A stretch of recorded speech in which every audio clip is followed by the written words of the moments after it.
Welcome, and thanks for joining us today for our 36th episode of the Restaurant Dealmaker Show, where we discuss pertinent topics regarding the food and beverage industry with industry professionals. My guest co-host today is JIM MIZES, who I had the opportunity to hear as the guest keynote speaker at a recent business conference I attended. I was impressed by his presentation titled 18 Five Lessons Learned from 40 Years as an Entrepreneur's Best Friend. I was so impressed that I asked him to be the co-host of our show, and he graciously accepted. Jim is the founder and also an entrepreneur's best friend and partner, as he has spent the last 30 plus years working to scale and build new brands. After an initial career in finance at Winchell's Donuts, Jim moved to operations in the late 80s with Taco Bell, while he was regional vice president and vice president of operations. At Taco Bell, Jim pioneered the 59, 79, 99-cent menu of the early 90s that changed the value equation for fast food. In the early 90s, Jim shifted to working with founders, first with Noah Albert of Noah's Bagels and Einstein's Corporation, where he was president for several years as the chain grew from 10 to 50 plus restaurants. He later moved to Jamba Juice as vice president of operations and supported growth from 50 to 450 restaurants over 5 years. After helping to build Club One, a regional health club company, as president and CEO with its founders over 8 years, Jim then became, take a guess, president, of course, of Firebird's World Burrito, and then joined Blaze Pizza as, of course, president and then CEO, growing from a brand from 2 restaurants to 340 from 2013 to 2019. Jim has also been the founder and CEO for the past recent 10 years of Keep Peddling LLC, which is a consulting firm focused on supporting small business as they grow in the retail food service technology area to support restaurants and health and fitness industries. Since retiring in 2019, Jim has devoted his returning phase to helping entrepreneurs in their restaurant and restaurant technology space. Jim is a board member for Rackson Restaurants and Sitezeus. Jim is a strategic advisor for Dave's Hot Chicken, Ovation, Yoobic, Adentro, Kia AI, and Loop AI. So without further ado, it's my pleasure to welcome Jim to our show as co-host. Welcome, Jim, and thank you very much for joining us today. I'd like to start by asking you the first question. Curious to know how you got started in the food and beverage business and what was your first job in the industry? Sure. Well, it's great to be here, Steve, and thanks for having me. My pleasure. I really started in the retail business with my father, who had a retail pharmacy in St. Louis, Missouri. And as a 7-year-old and having a 9.5-year-old brother, on Saturday and Sunday mornings and afternoons, we worked the candy counter. And if you can go back to the early 60s with nickel Hershey bars and peanuts under the heat lamp, my brother and I worked the candy counter. And so that was my first experience working, if you will. It wasn't restaurants, but it was retail. And my favorite story of that is then when I turned 10, my father, I'll never forget the day, put a paintbrush in my hand and said, "Jim, what marketing promotion would you like to start at our store?" And Hershey's had just raised candy bars from a nickel to a dime. All right. And so we did 3 for 25 cents. And so I took a white paint and window painted our windows, which, by the way, we also did at Taco Bell, talk about that later, for $59, $79, $99, and painted 3 Hershey bars for 25 cents and watched sales go up, right? Wow, that's cool. So at a very early age, started to understand discounting and, obviously supply, demand, and price elasticity from an early age, and my father was really behind that. Wow, that's cool. So where did it go from there? I mean, what was your real first, paid job in the hospitality industry? So because my father had the store, I never worked in restaurants all through my high school days because I worked for my father in his retail pharmacy. But after graduating from Dartmouth and UCLA and working in corporate finance for quite a while, I moved over to Winchell's and Denny's and ran the financial planning department. And I was fortunate enough to have a great boss who said to me one day, Jim, we're going to make you the CFO, but to do that, you have to go through the controllership. My degree's in accounting, but I Right. really didn't care for accounting. And when he told me that I had to actually keep the books for 2 years for Winchell's and Denny's, I was very disappointed. And he saw the look on my face and he said, Jim, but you don't want to be a 40-year-old director of financial planning because that career will take you nowhere. So he said, you're so good with people and you're so good with explaining the business world, your business acumen. Why don't you learn how to run a restaurant? And we'll pay for you. We'll pay for you at your current salary for you to learn how to run a restaurant. So Huh. I ran at Winchell's for a few months and then became a multi-unit guy and worked my way up there. And then Taco Bell came calling. But I really learned to run a restaurant from a terrific operator who's a franchisee today who taught me the nuts and bolts of running a restaurant when I was at Taco Bell. Oh, that's cool. That's great. So what is your favorite part of the hospitality business? Well, the favorite part is people development. So, Of course. Steve, I think that, my favorite interview question was always, why do you get into this business, right? It certainly can't be because you love it when your team members don't show up. This is what I ask at GM candidates.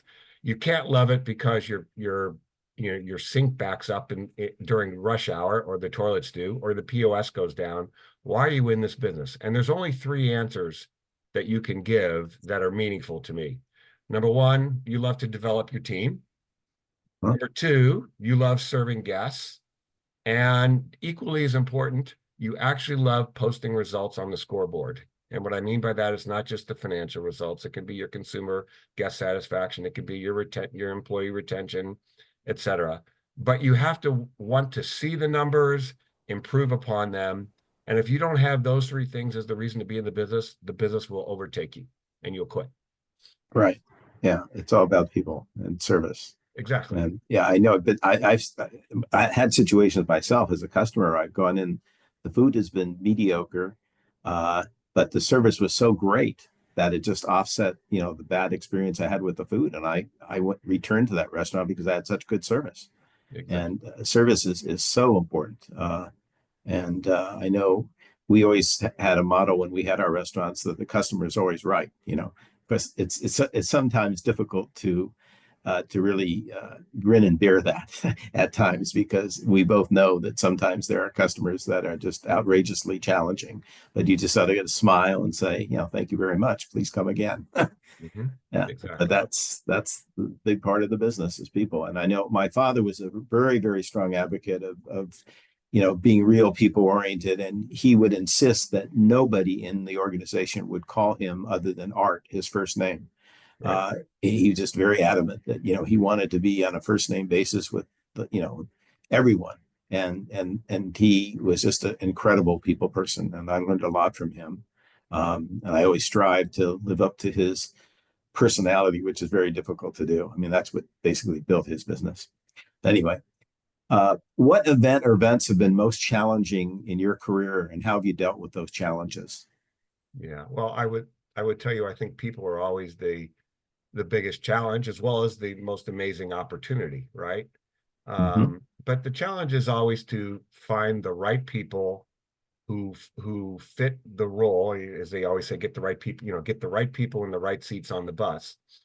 And when it isn't the right person, having to part ways, that's always the real challenge. And you obviously want to hire slowly and understand the person and fire fast when someone's not living up to their accountability and their responsibility to the brand and to the team. But that's always, I would say, always been the biggest challenge. And, one even for me, because I always believe in people. I always think as a good coach that I can help develop them and help them see a better way. And, as I look back now upon those 40 years, probably my biggest opportunity was finding faster that someone wasn't the right fit for the role and then, helping them exit the company and move on. Right. Yeah, that is always a difficult situation. I know from my own experience, we had in San Francisco, we had union restaurants, and we had to deal with, on a termination situation, we would have to deal with an adjustment board situation. So we couldn't just arbitrarily terminate someone. You'd have to go to this adjustment board, and it was like a trial, so to speak. And that's one of the reasons we're not in the restaurant business anymore, is because unfortunately, my father got involved with unions early in his career, because when he opened his first restaurant, he didn't know anything about restaurants. So he thought having union personnel that had experienced cooks and food servers, et cetera, it would be easier. And so, but I hear loud and clear. Um, so obviously, people is definitely one of your strongest areas of expertise, and I'm sure you use this strength many times to overcome major challenges of the business. Can you give me some examples on how you've used your expertise in handling people, or otherwise other expertise, that as far as dealing with some of the major challenges of the business? Absolutely. So when I did my little 8-year detour into the health club business, the health clubs are unique in the sense of you have personal trainers, you have group exercise instructors, obviously you have your members, et cetera. But bringing the team, group exercise instructors and personal trainers together, and the managers of all the other departments, because you might have a spa, et cetera, in the department, bringing them together to understand how they're working for the greater good of the brand, in this case, which was Club One, took quite a bit. And I actually had to go back and rebuild, if you will, from the very beginning, what our vision and values were and our mission statement of the brand, and get buy-in from it. And what we called it, to make it so elementary and so fundamental, were the building blocks of a great guest experience at this brand, at this health club company. And getting buy-in to that took really peeling away from everybody their ego to a great extent, and helping them understand how, when they came together and actually could mix being a personal trainer and a group exercise instructor, they could make more money, they could create a better experience for the guest, and we could elevate our brand. And it truly worked. We took a brand that was near bankruptcy in the early 2000s and turned it around. And I think in my second to last year, we had $6 or $8 million of EBITDA, which was pretty darn good in a 5-year near bankruptcy to making a lot of money. Wow, that's something. Wow. But it always comes back to people, and aligning them to deliver the results and the expectations. Yes. Wow, that's a great story. On a prior discussion, you discussed with me briefly the importance of the general manager and the first line supervisor to develop coaches. Yeah, The need to develop coaches. Could you enumerate on this? absolutely. So I think everyone who's listening know, the restaurant industry is really a trade school. All right, we take young people who are in high school and need a job, or in college and need a job, and are looking for a way to support themselves or their families. And for those who don't go to college, restaurants are a great opportunity to really grow. And so what is needed at the restaurant level is a general manager who is a coach and developer of people. I've yet to see a S on the chest of a great general manager in a restaurant. They're not Superman or Superwoman. What they are super coaches. And when they can align and engage these team members to, again, serve the guest and work together as a team to deliver the brand experience, whatever that may be in each and every brand, then I think that individual who may be looking to see who they are and finding themselves finds their way. And Steve, as you know well, probably the very best general managers and multi-unit supervisors started as team members in the restaurant business. And they didn't think they were going to end up in the restaurant business.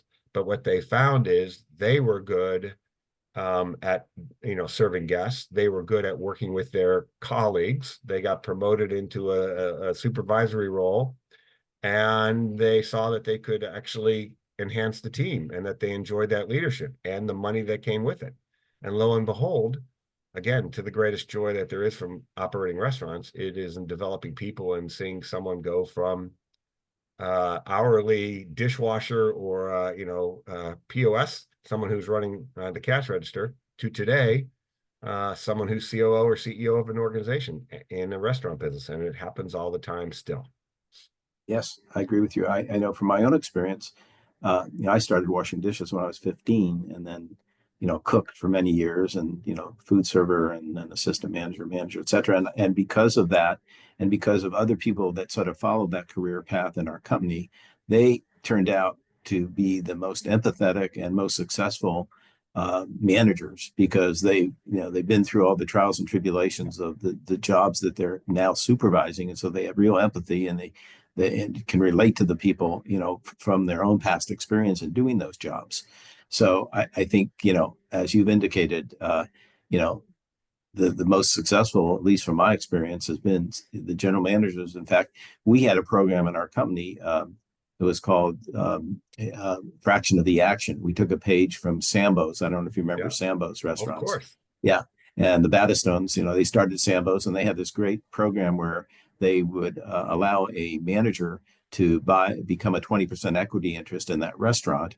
And then for additional incentive, they could buy 5% increments of other restaurants. And Wow. and that was basically the formula that led to their expansion. Unfortunately, the SEC, after having this program in place for many, many years, basically said they would have to disassemble that whole format. And unfortunately, that was the beginning of the end of that company. But it all goes back to these general managers that became managing partners, and we took a page out of their book at Zim's and tried it ourselves. And sure enough, the guys that became the managing partners were the guys that started as dishwashers, and then became cooks, and then front of the house supervisors. And again, they were the most successful people by far. They had real empathy in dealing with, all the trials and tribulations of the various jobs involved in, making the experience, happen. So I fully concur with what you said there. If I could just add this piece as well, and then Please. go back to my earlier story. The moment of change in my career was that CFO who said, we want you to learn the restaurant business, but you've got to learn it from the ground up. All right. You're going to go learn you're going to make donuts before you become the GM of the donut store. Right.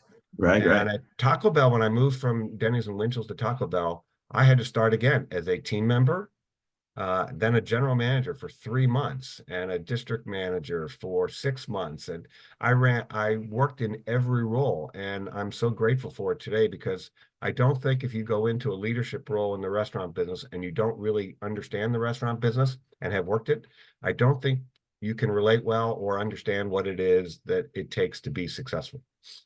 Yes.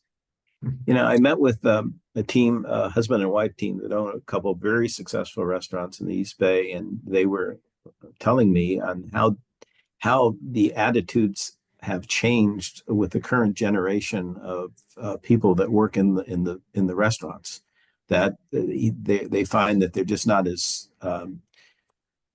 they're not as work oriented as older generations. And I don't have it. Fortunately, I haven't run restaurants in the last 25, 30 years or so, but I know what you're thinking on that. Do you think there's a different philosophical outlook for the current generations about, physical aspects of doing, work in a restaurant versus the older generation that would just jump in there, with everything they had and to make it happen?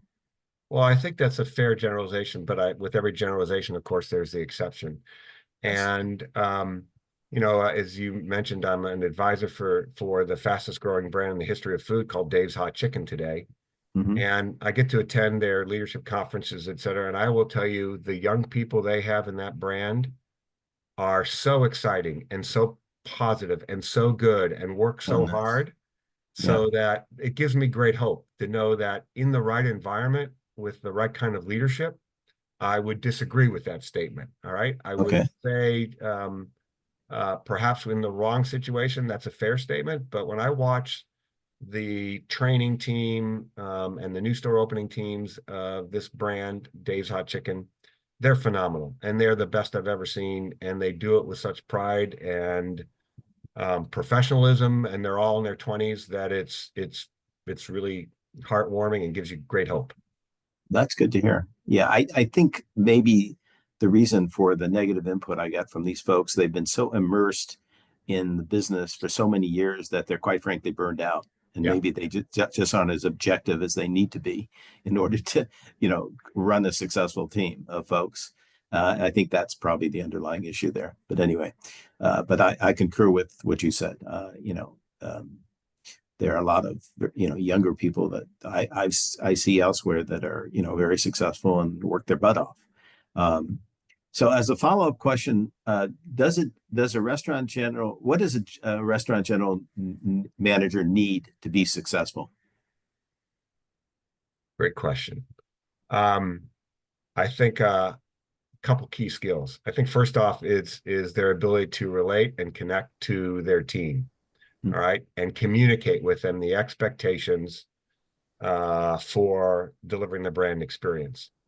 Then they must have good organizational skills, because the GM gets pulled in so many directions, and they have to be able to multitask in a variety of situations. So communication, organization. I think providing feedback, which is, again, communication, is so critical. Holding people accountable and showing them the way, demonstrating, all right, and then observing is also really important. And most of all, developing. The key to the restaurant general manager is his or her ability to develop their assistants and their shifts. And so identifying those team members who have leadership skills and who have traits that make them peer leaders amongst the 20, 30 team members in the restaurant, and then developing those folks is critical to their success. Okay, great answer. So what advice would you give to an experienced restaurant manager who is considering starting his own restaurant with a new concept? Okay, the very first thing I would say is, what are your points of differentiation? All right. The world does not need another pizza restaurant or a burger joint. All right. But it might, if you have some real points of differentiation. So I would always ask the general manager who wants to open up their own restaurant, okay, what are your points of difference? Then I'm going to ask, do you have a vision of one, or do you have a vision of many? Because if you have a vision of one, it's all about you. All right. If it's a vision of many, then it's all about the experience you're going to create and the brand name. And that'll get back to everything I think it takes to create growth for a brand. And then the last piece is, what's your funding? Because Steve, you know as well as I, most restaurant startups underestimate the capital required and the working capital to keep a restaurant going in those early phases. Right. Yeah. That's where a lot of, I find, owners fall short. And, we spell out to them specifically, they should have at least 6 months of working capital, whether it be, 6 months of payroll just tucked away for the unexpected, because unfortunately, life brings unexpected things to us, whether it be COVID, the Great Recession, earthquakes, you name it. It's just reality. And I've seen a lot of very good operators. They finally got on their feet, but they incurred so much debt because they had to borrow money in order to fill the gap till they got to the place where they were breaking even, that they were forced to sell because they just couldn't deal with the debt, even though they were operationally, financially, successful. Yeah, which was really very sad. Very sad. So, how do you foresee food and beverage operators maintaining their customer base when their customers' disposable income is decreasing and the operators' costs are increasing far greater than their ability to offset these costs with increased menu prices, which we're seeing so much of today? Lack of disposable income is a real issue, as you know. And operators can only afford to, raise their prices so much. I mean, I even think you were hearing that Starbucks is having problems with their customer base because people just don't have the kind of money to go out and regularly buy $5 plus coffees. What's your thinking on this? Sure. So look, it is a tough operating environment, especially here in California. Um, but there are things restaurants can do to win in these challenging times. I think it starts with, again, what you said earlier, delivering a great customer experience, a service experience, so that even if the food is good, not super, you're interested in going back because of how the restaurant made you feel. Then secondly, I would work on menu optimization. All right. There are always, over time restaurants get a little spread and perhaps do too many things, just Right. average and not focused on the things they do really well. I would go back and look at my menu mix and optimize the menu for those products that deliver the best value. And I don't just mean lowest price. I mean, taste great and, people crave them. So I would focus on craveability as well. And then I would focus in on, your hours of operations and look very closely at, should you open earlier or later based upon your first hour sales? And the same thing for end of day. I coach a lot of restaurants and I'm seeing a lot of folks, again, and I think it's this young generation and late night eating that are closing on $500-600 hours, and I go, why? Why aren't you extending one more hour? Some restaurants I know at 1 o'clock are closing on $800 to $1,000 hours. I know it's hard to staff, but if you have an $800,000 hour, you should not be closing at 1 a.m. Yeah, for sure. And they are, and it's like, well, then you need to extend another hour, and maybe that hour will stay at 800 or 1,000, and the next hour will do 500, and then you close. But you multiply that over 3 or 4 days of the weekend. We all know what $2,000 more a week will do for a restaurant. If it's above Sure. break even, 60% of that will flow to the bottom line. Yeah. So what do you tell those people when they say they can't find the people to staff those hours? Well, I would argue that if you already have the people that are staying there till 12 till midnight or 1 a.m., Overtime. pay them overtime, pay them a Sure. higher wage, a shift differential. It's worth it. Yeah. Yeah. Yeah. And Absolutely. how blessed you are that you have this late night business for whatever reason. Yeah. From your perspective in overseeing, national operations, do you see California as being more challenging than most states because of the, high minimum wage, the high cost of operations, insurance, occupancy costs, et cetera? Have you noticed that in your observation from the national perspective? Absolutely. It's a tougher environment. It doesn't mean you can't make money here, Steve, as you know, Yeah. and we see the brands that are here, right? It Hmm. means you just have to, as we went back to, optimize your menu, really be tight on your labor utilization, understand what metrics you are measuring that make a difference in terms of having the right people in the right place during the peak hours, et cetera. Taking price surgically and strategically where necessary, but not just in a blanket fashion. Hmm. And then, of course, dealing with the rent structures here that are higher. In my time, I always found as an example that the brands I operated, that we ran, we did better in Sacramento, for instance, because then it had a slightly lower average wage and slightly lower occupancy costs than what we had in LA or San Francisco, with San Francisco Right. being by far the hardest. Yes. And even in LA, like the Inland Empire and LA County, usually we had Hmm. better profitability because of the density than we did in Orange County. I see. And Interesting. so understanding that and knowing that certainly can help as you plan growth for emerging restaurant brands that I like to focus on. Right. Right. Have you ever attended the yearly conference they have in Las Vegas? I think it's called the Restaurant Development and Finance Conference. You've Oh been to yeah, that conference? many Yeah. times.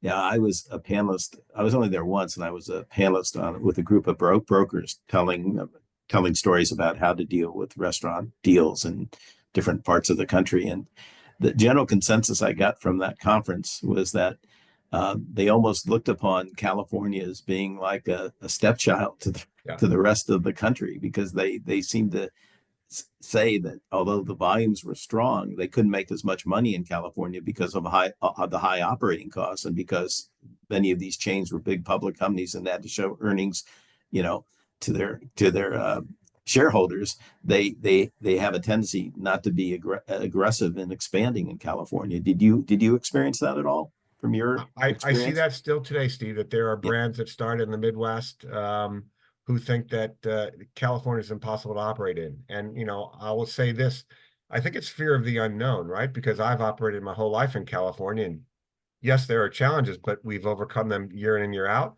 For me, as a operator who never operated in New York City, that's the place that scares me, Oh right? yeah. And I talked to New York City people who were there. In fact, I'm on the board of Rackson Restaurants and they operate in New York City. And, the CEO says, "Oh, Jim, that's not an issue. California's an issue." Yeah. And so I think it's part of this, the press today and social networking, social networks where people just have this fear of the unknown, especially in these major metropolitan areas.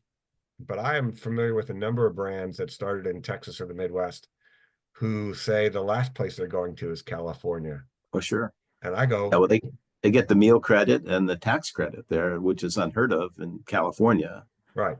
We get the minimum wage down to, a very small amount relative to what it is in California. Yeah, for sure. Um, this sort of goes back to what you previously discussed, but why is customer experience important to you, and what do you see happening in the world today that makes you believe that customer experience is by far more important than ever? Oh, so many examples. Look, I think in a world of mediocrity or averageness, is if without leadership and without a vision for who you want to be, I think the world just tends to get to average or mediocrity. And Right. so the key is to define what your brand experience is. And again, the greatest point of differentiation is service. And if you really want to make food your point of differentiation, you should go into high-end restaurants where you can really, charge for an incredible experience and this beautiful plate that's presented to you. But otherwise, especially in fast casual and fast food, it's good food that's hot, hot food that's hot, cold food that's cold, etc. And an experience that is one in which you're not a transaction, but you're actually recognized and appreciated for being there. And you can do that even in a fast-paced environment. And the key is, recognizing everyone as an individual and not as a transaction. We talk transactions in the business, but we really should be talking about moments that matter at the register or when you hand the food to someone. And how do you make it just memorable? And you might just say, "Hi, my name is Jim. If there's anything else I can get you, please let me know." And something as simple as that, at Chick-fil-A, they say, "My pleasure," when you ask for something. And so Sure. you have to have your moment of magic, if you will, that moment that matters. And I think when you can communicate that to your team members, their personality gets to shine. And in the right environment, it becomes a much more pleasant place to work. And it's not just about assembly of food, it's about the experience that you're delivering for the guest. Yes, I agree with that. Yeah. Being pleasant and being interested, taking an added interest in the customer, and saying thank you and can get you anything else, and my pleasure to serve you. Those are all very important things, and memorable in the customer's eye in terms of thinking seriously about coming back, without a doubt. So you've obviously been exposed to many high-powered people in your career, and I'm curious to know, who do you admire most in the food and beverage industry, and why do you admire them? Okay, great. So my two favorites are the two Howards at Starbucks, Howard Schultz and Howard Behar. And why do I admire them? Because I think they led with heart and soul, and they put people first. I think in the last few years when Howard coming back a couple of times, maybe that at least put a couple scratches on his legacy. But from my point of view, what the two of them did, Howard B. Hart being behind the scenes and the true heartbeat of the organization, and Howard Schultz as the lead ringmaster, so to speak, but always with a sense of taking care of his employees and starting with Beanstalk and all the things that he did for the employees.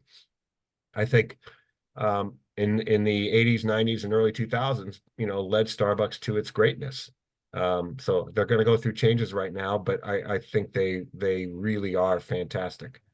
I also admire Will Guidara, who's written Unreasonable Hospitality, his book, and how he took his restaurant to the #1 restaurant in the world and trained his team to find these moments of magic and delight the guest. I admire what he did and the journey that he was on with his restaurant to create the finest restaurant as recognized by Michelin, which is pretty Which incredible. restaurant is that? What is it? 11 Madison Park. I've never been to the restaurant. Okay. But he's part of Danny Meyer's group. He was. Okay. Now he's written a Got book it. on Reasonable Hospitality. Okay. Cool. Terrific book. Yeah. I have to remember that book for sure. So what changes do you see in the hospitality industry in California because of the current economic challenges that we mentioned, previously, the high cost of employees, the shortage of employees, the high cost of products, occupancy costs, and other expenses? You discussed that a little bit, but any more specifics on how to deal with these challenges that seem to? Yeah, I think we're going to look. I think as a result of all the things you mentioned, we're going to see. Well, we are seeing. We're seeing kiosks in restaurants more and more. It's not to eliminate that experience at the front counter, but I think it's not only the kiosk today, touch kiosk, but I think you're going to get to AI voice kiosks where you're going to just go up to this box and you're going to say, I'd like to order A, B, and C, and it will all do it for you. That's coming. I think you're seeing robotics in restaurants, again, to take away the mundane tasks that, again, don't add value for the guest. An example is the fryer robot. And, I know a number of restaurants are testing that. Voice AI in the drive-through, it's coming. I don't know, will it be here in the next, in scale in the next 3 years? I think the answer is yes. It's rapidly getting that good. And so what you're going to see is things of repetition, things that don't matter to the guest experience can be replaced. But what it's also going to do is put a greater emphasis then on that consumer experience being even better and enhanced with those moments that matter when you do have an interaction between two humans. And so I think, could you see greater table touches in fast casual restaurants? Absolutely, because they're not going to have to deal with some of the tasks that are so mundane today. And what I love about the industry is it's innovative, and higher prices and costs push innovation. And in general, this is an industry of followers, but the leaders who are the ones who do innovate and lead the way generally gain an awful lot, and the first followers of that innovation also win. It's the slow followers who never really catch up. Yeah. And in fancy Michelin star restaurants, I mean, do you see any application for AI or some of this technology that you just mentioned? In white tablecloth, I think there's a way, where I think there's a time coming soon, Steve. If there's a restaurant you go to on a regular basis, you may sign up through Open Table, and when you come in, the waiters will know this is what you ordered last time, maybe your favorite bottle of wine that you ordered last time, and maybe even suggest that. Perhaps have a surprise and delight because this is your second time in 6 weeks that you're there. I don't know. I think there's all sorts of ways to create moments of magic that AI can help with. That's an interesting and response. Yes. Yeah, as you said earlier, I'm on a number of boards that are supporting technology to help restaurants. And Steve, I can tell you today, and again, I'm not a technologist, but an AI agent is helping software engineers take programming that used to take 6 weeks to implement down to 6 hours, all right, or 6 days. And the real challenge is now getting these software engineers to understand how to use these AI agents to create the software and the programming that we're all looking for. But we all know it's just going to accelerate. And what I don't know is exact timing, but I do know these companies that I'm working with are making great headways because of these AI agents. Well, that's very interesting. It's sort of it's going to have a negative impact on the workforce, I would think. I mean, AI will basically eliminate some people, don't you think? I hope it doesn't eliminate. I hope it redeploys them into more value-added roles. All I right. see. Look, even with a voice activated kiosk or a touchscreen kiosk, you still need someone to help people when they get confused. All right. Hmm. Um, I think there will be a time where you're really not going to use cash, but you still need someone for those folks who want to use cash at a restaurant. Um, I think the drive-through, I think you might be able to eliminate that Yeah, person with the headset. But someone's sure. going to have a headset on for when there's an issue with the technology to jump in. All right. So you're not eliminating the person, but just think of that person now being more productive Yeah, and efficient because they're not necessarily focused on punching into a POS device what someone is ordering, but yeah, solving a problem. And in the meantime, putting the order together, wrapping it up, etc. and Or delivering it. yeah. Got it. Yeah, I hear you. That So makes sense. that's where I think it's going. I think we're going to actually just get greater productivity and create a better experience for these team members Yeah, than some of the mundane tasks that they do, over and over that are just mindless in a way. yeah. No, I hear you. That makes sense. So therefore, they'll be more motivated. They'll be doing more tasks that they get satisfaction from rather than mundane, less motivating tasks. Yeah, makes Yeah. sense I'm for looking sure. forward to the day where there are no people who are washing dishes in the restaurant. That is, I mean, you've been there, I've been there.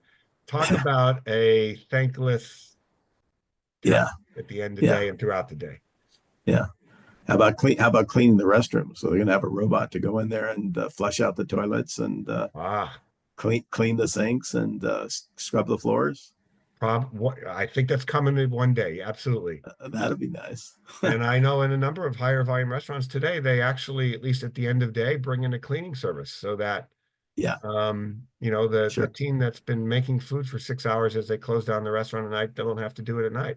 I think that's Yeah, just all part of the evolution of the restaurant industry. yeah. No, I hear you on that. Yeah, that makes sense. So next question. Of all the many accomplishments you've achieved, and there've been a lot of them throughout your career, what single accomplishment has been the most meaningful to you? Yeah, great question. It's the development of Noah's Bagels, which was 1994 to 1997. I've had a lot of great, quantitative accomplishments beyond that since then. But what I loved about Noah's is we were this unabashedly Jewish kosher bagel bakery and the largest in the world at one point. And we were able to take team members who had no idea about Jewish culture, Jewish heritage, and share with them that culture and heritage and help and have them bring it to life in all these restaurants across California, Oregon, and Washington. Yeah. In addition, I not only did I have that great experience, but I have a great friendship with the founder, Noah Alpert, today. Hmm. And today we ride bikes together, play golf together, reminisce about those great years at Noah's Bagels. And that's as rewarding as anything I've ever done is to have a great friend today. That's nice. Yeah, and I can relate to that because I know Noah as well. And I told you I sold Noah's vegetarian, vegan, kosher restaurant in Berkeley as Yeah. one off. And so I got to know him from that perspective, and he's a real mensch, Yes. for sure. Let me ask you this: what does Noah think of Noah's Bagels quality today? Um, That's a dirty question. as he says, we don't go into the restaurants anymore, Jim. And as Right. Noah taught me, when you transfer ownership to another team, uh, and you take your hands off the steering wheel and your foot off the gas and the brakes, Yes. you just let them drive. And that's what you have to look forward and never look back. Yeah. And It's a lack of TLC, right? Tender loving care. yes. And Yes. again, Einstein's bought it. It's their um right to do with it as they choose. And they are where they are today, whatever that is. And I think Noah and I would both say we wish them the best of success with both brands, Yeah, but it's not what it was. sure. I got it. All right. So my last question to you is, how do you like being in the retirement mode, serving on various boards versus being in the hot seat and dealing with the day-to-day pressures of running a competitive food and beverage business? This is a blessing. Um, I really, I read a lot of books and was worried about retiring in 2019. I knew I had a lot of good hobbies in terms of cycling and wanting to get better at golf. But I also read everything that said you have to have a purpose in this next act or this next phase of life. And at my heart, I'm a coach. And what I decided was that boy, if I can coach young entrepreneurs both in restaurants and in technology that supports restaurants, what a blessing that would be. And I've worked very hard to do that. And I only work with what I consider to be um, young entrepreneurs who have uh, great values, values that I align with, and who want to grow and learn, but are very strong-minded themselves in terms of how they want to build their business. And for me, it's pure joy now to support them, to make connections for them, to at times, as I say now with inflation, I give them my 25 cents worth of advice, not a nickel. Because because of inflation, I'm now worth 25 cents, I figure. And it's an ultimate joy. It's only about 5 to 10 hours a week, and it's really a lot of fun. That's cool.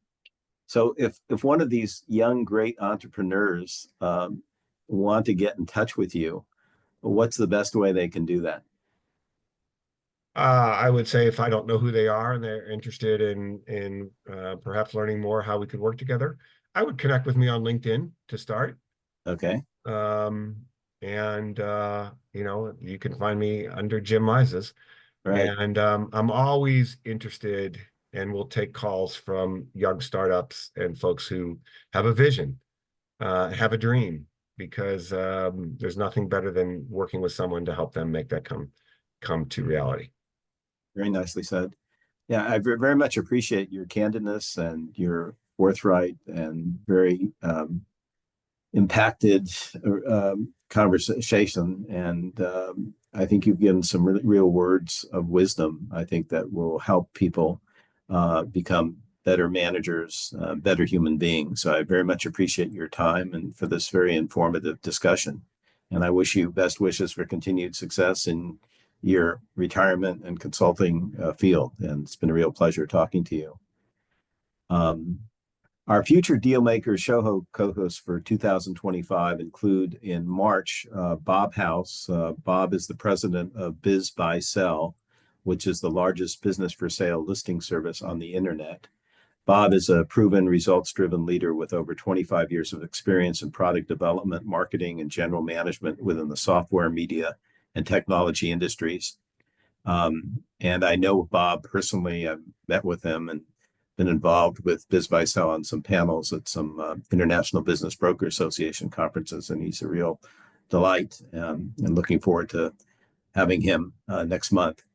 In April, Marianne Costello, who started at ScoMa's in San Francisco, which is at one time was, I think, going back about 10 or 15 years ago, was in the top 25 highest grossing restaurants in the United States.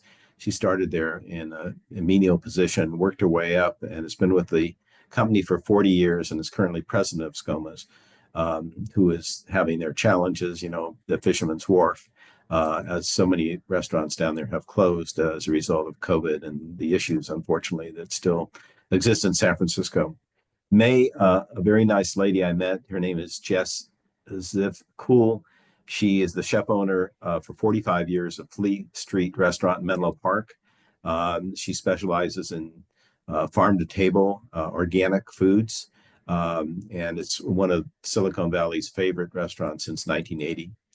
In June, Charles Chuck Frank, a partner in CAF Restaurant Services and a legend in the restaurant industry, having served roles that range from director to chief financial officer to chief operating officer to president of numerous well-known restaurant companies in the past 35 years, will be our co-host. We're in the process of lining up the rest of our co-hosts for 2025, and we'll let you know once they are signed up. So I want to thank you all for joining us today. And if you want to get in touch with me, please email me at steve@restaurantrealty.com, or I can be reached toll-free at 888-995-9701. But most importantly, take care of yourself, take care of others, and stay well. Thanks again, Jim, for the fantastic conversation. And thank you all for joining us today.